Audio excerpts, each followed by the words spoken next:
Ici, on a tout refait. Mais vraiment tout, du sol au plafond. Hello tout le monde, c'est Lilian et Valentin. On espère que vous allez bien. Bienvenue sur l'épisode 4 de notre home tour. Aujourd'hui, on vous emmène à l'étage visiter la partie nuit, donc chambre, salle de bain, dressing, bureau. Et restez bien jusqu'à la fin, on a une annonce à vous faire. Allez, c'est parti.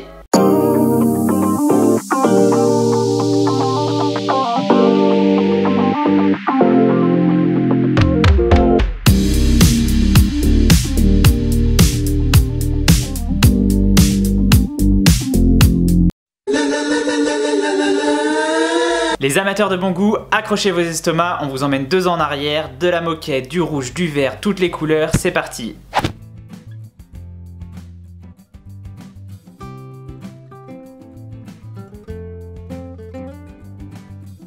Comme au rez-de-chaussée, ici on a mis la brique à nu, peint les boiseries en noir. On va pas tout vous expliquer le processus pour en arriver là. Vous pouvez regarder nos précédentes vidéos dans lesquelles on a expliqué toute la rénovation de la brique et du choix de peindre toutes les boiseries en noir. On va plutôt vous parler ici du ponçage des parquets qui a été une des grosses étapes de notre rénovation. Effectivement, ici il y avait près de 70 mètres carrés de parquet à restaurer. En fait, ils étaient en partie recouverts par des moquettes de différentes couleurs, sauf des dans verts, des marrons, des violettes, il y rouges, avait vraiment de tout, c'était le festival des couleurs. Voilà, sauf dans notre chambre où on avait de la chance, il n'y avait pas de moquettes. Pour le reste, du coup, on a dû enlever toutes les moquettes. Ouais, il y en a qui étaient scotchées, il y en a qui étaient collées. Dans chaque pièce, c'était un peu différent. Celle où c'était scotché, c'était assez facile. On a juste enlevé la moquette et puis après, avec un décapeur thermique, on a enlevé le scotch. Par contre, celle où c'était collé, là, c'était plus galère. Ouais, voilà, là, il fallait vraiment faire des gros coups de ponçage. Donc pour ça, on a loué une ponceuse à parquet et une bordureuse pour faire le gros dans les lames de parquet. Ouais, on les a loués sur une semaine. En une semaine, voilà. On avait fait le gros de tout le ponçage des parquets. Et après, ça a été la grande partie des finitions avec nos ponceuses à nous, où là, vraiment, on a rattrapé tout ce qui restait, les angles, les coins. Donc ça a été assez long, c'est pour ça que je le considère vraiment comme une étape. Et après, il y a l'étape vitrification. Donc là, on a utilisé un vitrificateur pour résister aux nombreux passages qu'il peut y avoir dans une maison. Ouais, et puis on a fait le choix d'un vitrificateur incolore. Voilà. Et puis mat pour garder au maximum l'effet brut du parquet, voilà, parce qu'on aimait bien l'effet que ce parquet il avait. Avant de passer à la visite de tout l'étage, on voulait vous lancer un petit défi. À 500 pouces bleus sur cette vidéo, on vous présente le dernier étage, là où c'est un peu le bazar, où c'est l'envers du décor. Et c'est là où on range notre atelier de bricolage avec tous nos outils, une pièce avec tout notre déco stocké, avec tout ce qu'on a chiné en brocante, et le grenier, la grande et énorme pièce sous comble avec plein de bazar. On va commencer par vous présenter notre chambre, notre dressing et notre salle d'eau. Mais avant ça, on va voir à quoi ça ressemblait il y a 2 ans.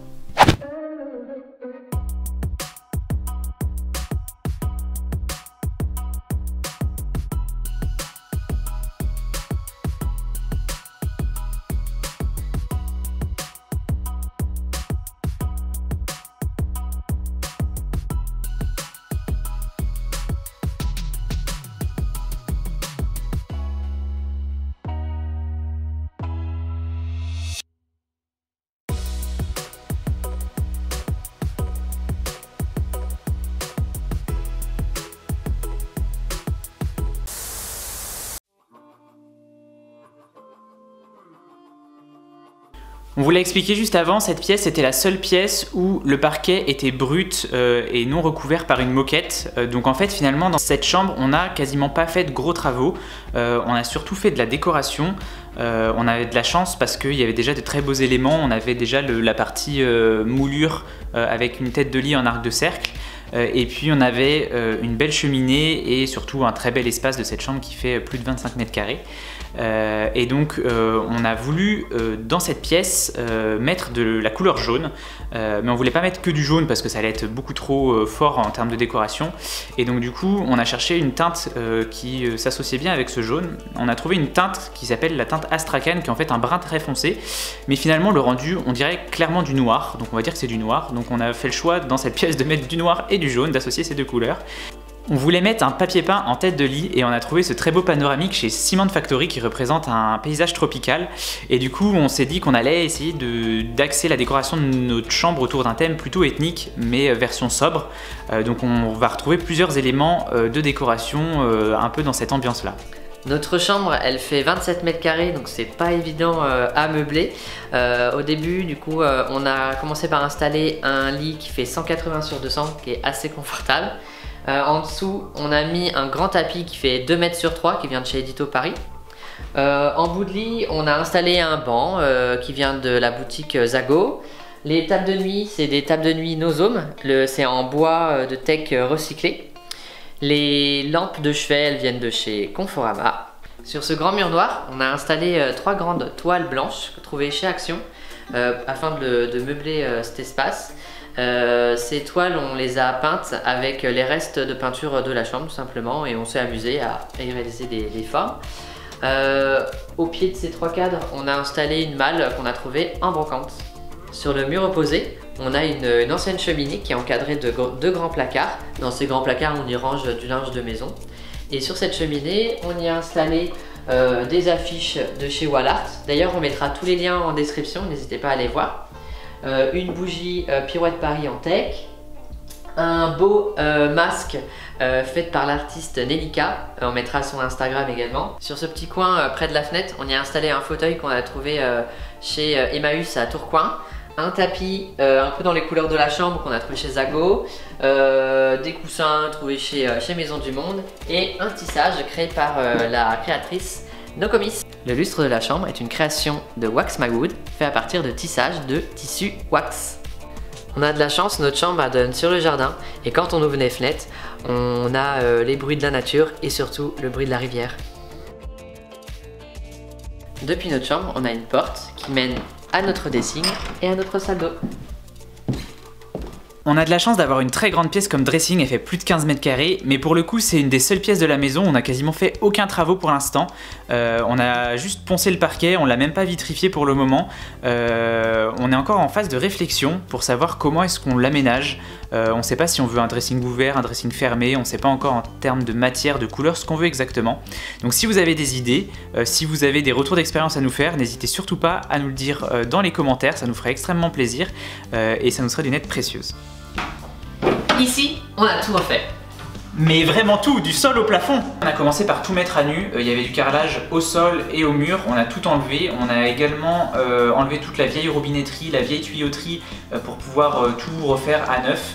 On a tout simplement décidé de mettre du placo. Il y a une partie où le placo est posé sur rail, une partie où le placo est collé. C'était pas évident parce que c'est un espace qui est assez restreint et du coup il y avait pas mal de découpes à faire et c'était pareil une des premières fois où on posait du placo. Côté toilette, on a décidé de faire des choses assez simples. On a fait installer par notre plombier des WC suspendus, c'est plus simple pour le nettoyage. Et on a fabriqué ce petit plateau à partir de chutes de parquet qu'on a trouvé dans notre grenier. Et puis on a installé un papier peint qu'on a trouvé pour 3 € chez Noz. Voilà, ça s'arrête là au niveau de nos décorations, une petite plante et puis c'est tout. La salle de bain, c'est clairement la pièce qui nous a fait le plus galérer de la rénovation. Pourquoi? Parce que quand on a enlevé le carrelage au sol, on a découvert qu'il y avait du sable en dessous. On a dû décaisser tout le sable, refaire une chape et reposer du carrelage au sol. On a eu la merveilleuse idée de choisir des carreaux de 10 cm par 10 cm, autant dire que pour faire 1 mètre carré il faut 100 carreaux, donc on vous laisse imaginer dans toute la pièce le temps qu'il nous a fallu pour faire ça. Et en plus de ça, on a carrelé tous les murs de cette salle de bain, ce qui nous a pris aussi pas mal de temps. Et après on a aussi galéré pour trouver une déco qui nous plaisait. En fait ici on a installé un meuble vasque qui vient de chez Alinea avec une vasque trouvée sur Amazon. Et en fait on a eu énormément de mal à trouver le meuble vasque qu'on cherchait. Au début on était parti dans l'idée de recycler un vieux meuble comme un billot de boucher, sauf qu'on n'a rien trouvé qui nous convenait. Après on est parti sur une autre idée qui était de fabriquer un meuble à partir de planches. Mais pareil, on avait peur que niveau solidité ce soit pas terrible et on est enfin tombé sur ce meuble qu'on aime beaucoup chez Alinea et donc du coup on a créé un espace vasque à partir de ce meuble là. On a aussi ce grand miroir qu'on a trouvé chez Leroy Merlin et on trouve qu'il finit hyper bien la pièce. Et puis côté douche, on a installé une vasque, un receveur de douche qui est assez large pour faire un peu style douche à l'italienne, même si on n'est pas vraiment sur une douche à l'italienne en tant que telle. avec une robinetterie style rideau de pluie qui est hyper agréable même si on s'en sert pas tout le temps. Et puis on a un carrelage turquoise ici sur ce mur là. On aime beaucoup l'effet entre le turquoise, le noir et le cru de ces trois effets de carreaux. Et puis dernière chose dans cette salle de bain, on s'est rendu compte après y avoir vécu un certain temps que la pièce était encore très humide. Donc on a décidé de faire installer une VMC par notre plombier avec un trou comme ça dans le mur, mais c'est quand même beaucoup mieux depuis qu'on l'a. Pour la déco de la salle de bain, on est parti sur une ambiance assez sobre avec des matières toujours naturelles comme la céramique où on dispose les brosses à dents ou les cotons-tiges. Pour ceux qui se posent la question, pour les produits du quotidien, on utilise des produits de la marque What Matters. Ce sont des produits à base de produits naturels, biologiques et en plus c'est une marque française. Il nous reste encore deux pièces à voir à cet étage, c'est la chambre d'amis et le bureau. On vous emmène d'abord voir à quoi ça ressemblait il y a 2 ans.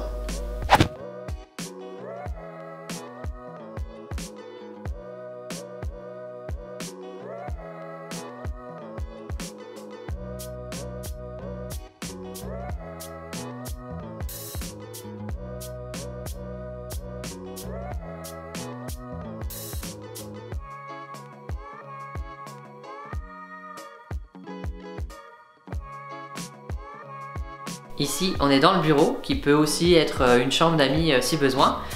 Aujourd'hui, c'est un bureau, donc on a installé ce bureau qu'on a trouvé sur Le Bon Coin. C'est en fait un bureau qui vient du ministère de l'Intérieur, des anciens bureaux.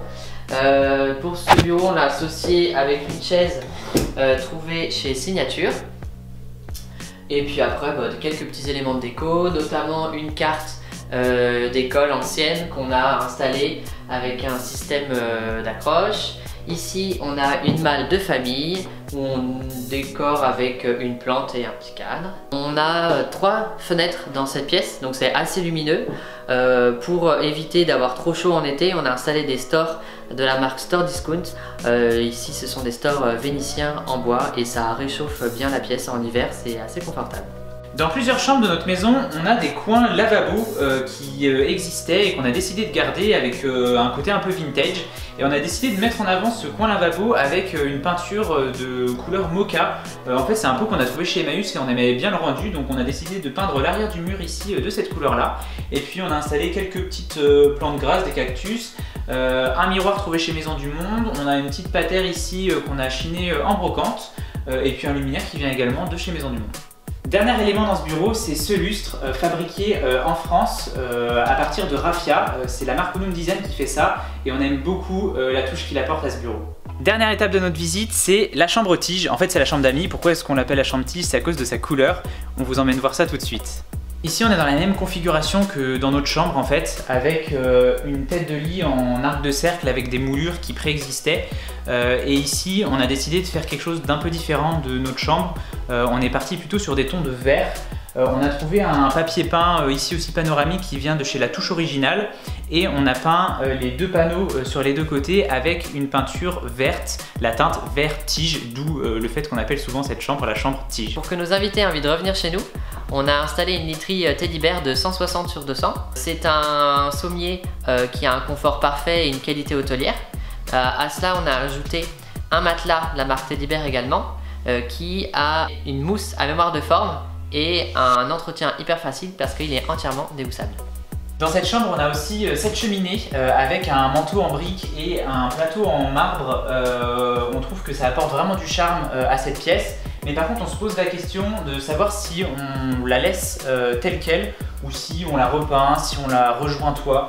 Donc si jamais, pareil, vous avez des idées par rapport à cette cheminée, et vous pouvez toujours le dire dans les commentaires. Et puis, on vous tiendra au courant, notamment sur Instagram. N'hésitez pas à nous retrouver sur Instagram. Dans ce coin-là, on a installé un bureau de fabrication française de la marque Dizzy Design, où nous, on a installé un poste couture, où on y réalise quelques petites créations de temps en temps. Et ici, on a toujours un petit coin lavabo, avec la peinture vertige et un miroir de la marque Signature.